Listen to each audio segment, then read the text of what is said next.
Hey, here's something you might not have known. In March of 1933, President Franklin Roosevelt repealed prohibition and made the sale of beer legal once again.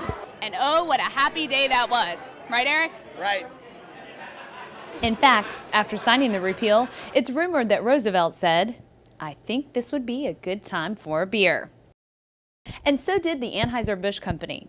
Days after the repeal, a team of Clydesdale horses owned by Mr. Busch delivered the first case of beer to the White House, and a tradition was born. As word reached Duval County that beer was again legal to sell, Pete JENSEN sprung into action. My grandfather knew Prohibition was going to end, so I think that's when he built this building. And the first day that it was legally able to sell alcohol, he opened Pete's Bar. And we were the first ones in Duval County. We had the #1 license. 75 years and 3 generations later, Pete's Bar is still as popular as ever. When I first moved down here from Iowa, this is the first bar I walked into to look for directions, and I've been coming in here ever since. That's been about 4 or 5 years ago. It's easy going, and I don't have to put up with a hassle. Cheap pool and a variety of people, and you don't come here to hook up with people necessarily. You just come to play pool and drink beer. At Pete's is just very different. You meet people of all ages, from 21 to 81. It's not yuppie, it's not country. It's just regular neighborhood bar, and we don't dare change anything because everybody likes the way it is. Old, old, old. She's not kidding. Danny McDaniel's worked at Pete's since 1975. We've had the same employees forever. You can come in here 5 or 10 years from now and the same people will still be working here. And you can be sure Pete's Bar won't change a thing when business is good, something the Anheuser-Busch Company likes to hear. When no one else is doing any business, they're always selling beer to Pete's, so we're doing okay and hanging in there. Which is why 75 years later, the Anheuser-Busch Clydesdales paid Pete's Bar a visit.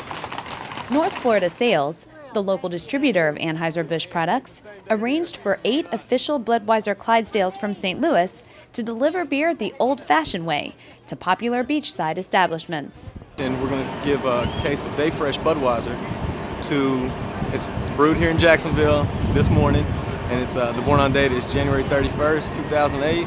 We're going to give it to the retailers. These have been loyal customers to us for a long time, and it's just a way of us to show our appreciation to them. And it was an impressive sight for NICOLE UTLEY. I think it's their size and just their whole demeanor, the stride of them, the way they look.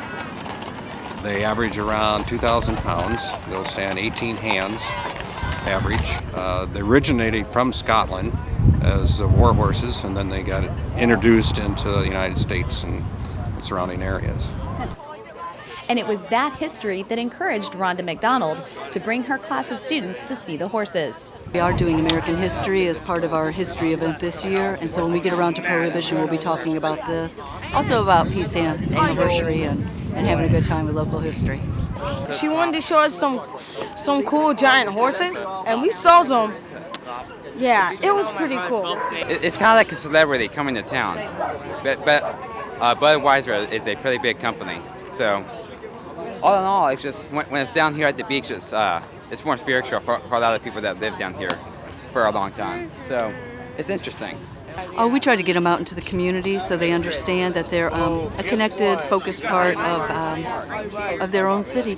And when something special like this comes, we don't want them to only see it on the news. When they were nearby, they're part of it. So we just drop them into history. And that's a little history lesson for all of us. For Jacksonville.com, I'm Amanda Warford.